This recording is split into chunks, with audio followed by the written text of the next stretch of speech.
जय भोलेनाथ। आज की कथा में सभी भक्तों का स्वागत है। भगवान भोलेनाथ और माता पार्वती की कृपा सदैव आप और आपके समस्त परिवार पर बनी रहे। आज है 23 जुलाई 2025 और दिन है बुधवार। तो भक्तों, आज की सावन मास की शिवरात्रि पर सबसे पहले तो आप सबको सावन शिवरात्रि की मंगलमय शुभकामनाएं। आज शिवरात्रि के अवसर पर सावन शिवरात्रि की व्रत कथा का श्रवण करेंगे। भक्तों, आज सावन शिवरात्रि का पर्व मनाया जा रहा है और इस दिन भगवान शिव और माता पार्वती की पूजा का विशेष महत्व है। सावन शिवरात्रि व्रत कथा का महत्व अत्यंत आध्यात्मिक और कर्मफल की शुद्धि से जुड़ा हुआ है। यह केवल एक पौराणिक आख्यान नहीं बल्कि भगत और भगवान के बीच की भक्ति, तप, संयम और समर्पण का सेतु है। जो भगत सावन मास में कथा सहित शिवरात्रि का व्रत श्रद्धा से करते हैं, उन्हें शिवलोक की प्राप्ति के साथ इस जन्म के पापों से मुक्ति मिलती है। तो आइए आज सावन मास शिवरात्रि व्रत कथा को प्रारंभ करते हैं। एक बार की बात है, प्राचीन काल में एक चित्रबानु नामक एक शिकारी था। वह शिकार करके अपने परिवार का पालन पोषण किया करता था। उस समय शिकारी ने साहूकार का काफ़ी कर्ज लिया हुआ था, लेकिन वह उसका कर्ज समय पर नहीं चुका पाया, जिससे साहूकार ने शिकारी को मठ में ही बंदी बना लिया। और जिस दिन उसे बंदी बनाया गया था उसी दिन ही शिवरात्रि का दिन था, अर्थात शिवरात्रि थी। चतुर्दशी के दिन उसने शिवरात्रि व्रत की कथा सुनी और शाम होते ही साहूकार ने उसे अपने पास बुलाया और उससे ऋण चुकाने के बारे में कहा। उसके बाद फिर वह शिकार की खोज में निकल पड़ा, लेकिन बंदीगृह में रहने के कारण वह शिकारी बहुत भूखा प्यासा था और ऐसे ही शिकार की तलाश में वह बहुत दूर निकल गया। अंधेरा होने पर उस शिकारी ने जंगल में ही रात बिताने का फैसला किया और एक पेड़ पर चढ़ गया। उसी पेड़ के नीचे ही शिवलिंग था, जो बेलपत्र के पत्तों से ढका हुआ था। लेकिन शिकारी को पेड़ के नीचे शिवलिंग है यह बात पता नहीं थी। पेड़ पर चढ़ते समय उसने जो टहनियाँ पत्ते तोड़े, वहीं पत्ते शिवलिंग पर गिरते गए। इस तरह से भूखे प्यासे रहकर शिकारी का शिवरात्रि का व्रत हो गया और शिवलिंग पर बेलपत्र भी चढ़ गए। उसी रात एक हिरनी तालाब पर पानी पीने आई, तो शिकारी ने उस हिरनी का शिकार करना चाहा। तो उस समय पर हिरनी बोली, हे शिकारी, मैं गर्भवती हूँ, शीघ्र ही प्रसव करूँगी। तुम एक साथ दो जीवों की हत्या नहीं कर सकते।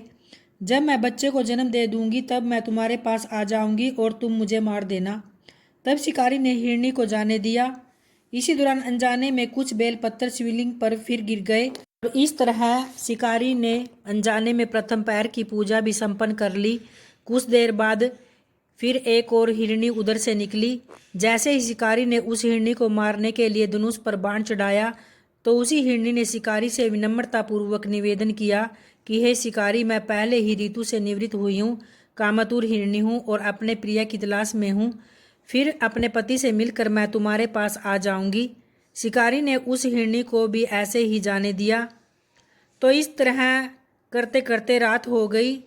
रात का आखिरी प्रहर बीत रहा था और तब भी कुछ बेलपत्र शिवलिंग पर जा गिरे।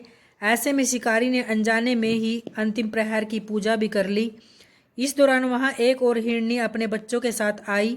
उसने भी शिकारी से अपने बच्चों के लिए निवेदन किया और शिकारी ने भी उसे वैसे ही जाने दिया। इसके बाद शिकारी के सामने एक और हिरण आया। इस पर शिकारी ने सोचा, अब तो मैं इसे यहाँ से जाने नहीं दूंगा, इसका शिकार जरूर करूँगा। तब हिरण ने उससे निवेदन किया कि मुझे कुछ समय के लिए जीवन दान दे दो। शिकारी ने पूरी रात की घटना उस हिरण को सुना दी और तब हिरण ने कहा कि जिस तरह से तीनों पत्नियां प्रतिज्ञाबद्ध होकर गई हैं, मेरी मृत्यु से अपने धर्म का पालन नहीं कर पाएंगी।